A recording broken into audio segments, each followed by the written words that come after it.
emipiira giigino egya wiikendi egigenda otuwa akasente ngigasse lumu kalamba kuva ku Lwokuna mpaka ku Sande giri 34 gisunsudde bulungi ow'olukumi ojja kuba osobola ofuna $4,400,000 kwona wawuli akagambo subscribe osobola okuba nga ofollowinga channel ya Wise CV oleme kwejjusa.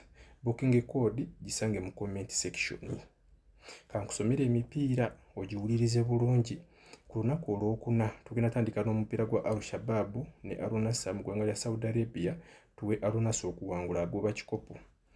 Then ku lunaku olwokutaano waliwo ttiimu gye bayita Tampering Lives ajja kubazanya SC Aurora. Omupiira gwonna tugutekemu over 1.5 mu ggwanga lya Finland. Then ku lunaku olwokutaano FCRFS ne FK Laipija omupiira guno tugutekemu goals 2 nagwo mu ggwanga la TV tugendera TV yawo. Then Vikinjula Reykjavik ne so omupiira guno tugutekemu goals 3 mu ggwanga lya Iceland. Then timu endala wano eno Aitero College ne Vaduz mu Switzerland ekibinja ekiddako wansi tugutekemu goals 2. Timu gye bayita FC Arau ne Stade Nyons omupiira Arau tumuwe win mu Switzerland tuli fenna ekibinja ekiddako wansi. Racing Club Lens ne Nantes omupiira guno tugutekemu goals 2 ebufalansa ekibinja ekisooka. Fulham Reykjavik ne Val Reykjavik tugutekemu goals 3 mu Iceland.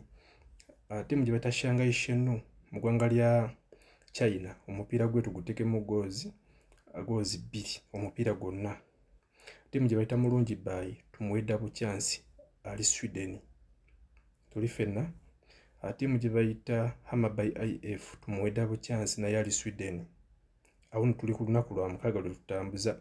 Hoffenheim omupiira gwe tugutekemu goals 3 mu ggwanga lya Germany ekibinja ekisooka. Man U tumuwe double chance ali kwawe asamba Sunderland mu ggwanga lya Bungereza.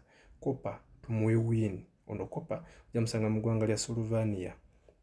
Man City tumuwe win. Galatasaray tumuwe win. Inter Miami tumuwe okuteba mu goaleegi awe tusiko. Then timu gye bayita Apollo Beersheva tumuwe okuwangula agenda kukyalira Apollo Bitatikva. Apollo Beersheva ali kwawe mu ggwanga lya Israel yeetaaga ekikopo. Al-Qadasha tumuwe win ali kwawe agenda kyalira Al-Faya mu ggwanga lya bano bali mu ggwanga lya Saudi Arabia. Then Saint Etienne tumuwe win asamba agenda kubazanya Amenz. Then ne Stade Reims tugutekemu goals 2 asamba Pau bano bonna bali mu Bufalansa ekibinja ekyokubiri. Club Brugge omupiira gwe tugutekemu goals 2 ggwanga lya Belgium. Then Hearts tumuwe double chance akyala agenda wa Motherwell. Kolokolo tumuwe double chance. Kolokolo ava mu ggwanga lya Chile. Kolokolo timu ya mukisa kasojera wa mukapapula kaba kajja kulya. Then San Jose Earthquakes ne Vancouver omupiira guno tugutekemu goals 2 over 1.5.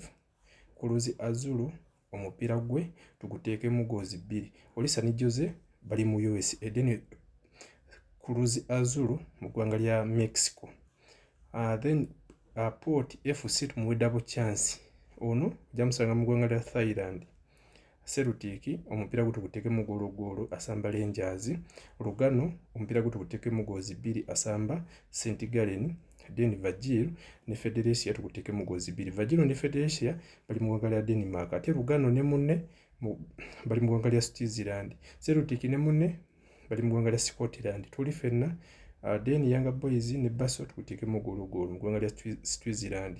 Feyenoord ne AZ Alkmaar goolo Budaki. Go ahead Eagles. Then ne PSV tugutekemu over ya 2.5 Budaki.